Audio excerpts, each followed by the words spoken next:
Ito naman po mga clips na pwede po ninyong mapanood at mapakinggan. Sa linya naman po later on, neto po si Attorney Harry Roque. Dahil hindi pa rin po ito natitinaga na naway mapababa sa pwesto. Ito po si Presidente Marcos.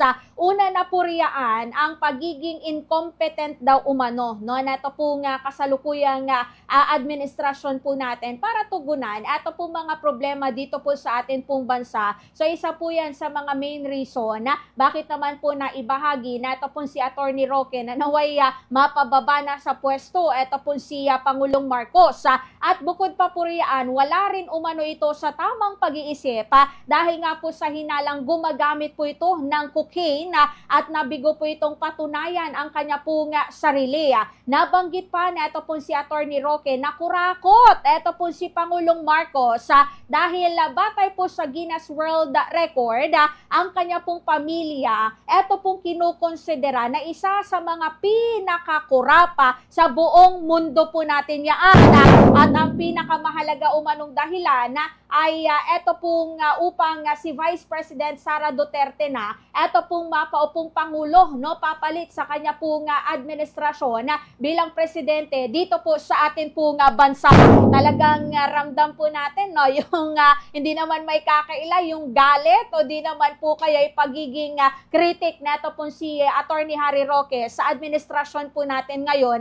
Ever since, mga kabombo, isa din po yan kasi sa mga kaalyado na ito pong si Duterte, ang kanya pong responsibilidad, ang kanya pong atensyon nakafocus lamang sa pamilya Duterte, and unfortunately panay mga negatibo, pagpapabagsak. Imagine po ninyo, nais nga po niyang mapababa sa pwesto ito po si Presidente Marcos.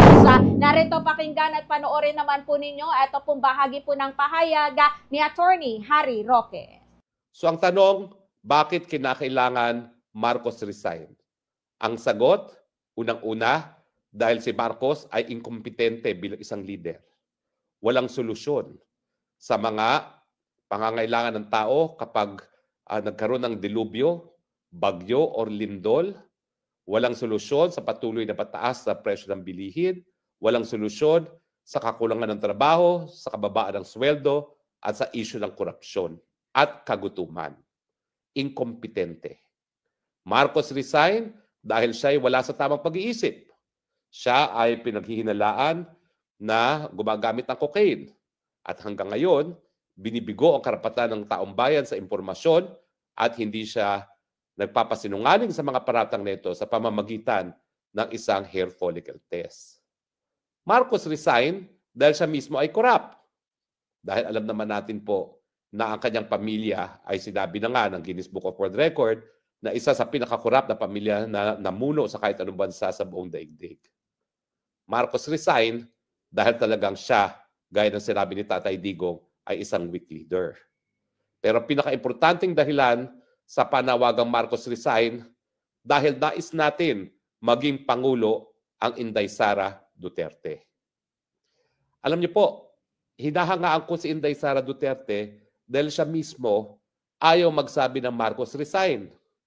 Yan po ay dahil sa kanyang delikadesa na dahil siya ang constitutional successor, hindi naman dapat na itulak niya ang kanyang pagiging presidente sa panawagan ng Marcos resign. Yan mga kabombo, ito naman po naging bahagi po ng pahayag ni Attorney Harry Roque patungkol sa kagustuhan din po nito na naway mapababa sa pwesto ang atin pong kasalukuyang Presidente Marcos dahil nga daw po sa pagiging incompetent po nito, 'di ba? Kala mo parang madali lamang maging presidente, 'di ba? Nobody's perfect naman, ha. Tayo may mga pagkakataon na napapansin din po talaga natin or napapailing na lamang po tayo, 'di ba, na hindi po talaga natutugunan ng atin pong kasalukuyang administrasyon. Pero ang iniisip na lamang po natin, si Marcos nga lamang ba? Or come to think of it, yung mga dating naging administrasyon din po natin, sila din na nagkamali din, incompetent din po sila, aminin man po natin o hindi, 'di ba? Pero hindi naman po siguro ito yung tamang pagkakataon para sabihin na lamang po natin, 'di ba, na walang nagawang tama ang atin po mga namumuno, presidente po natin dito po sa atin pong bansa.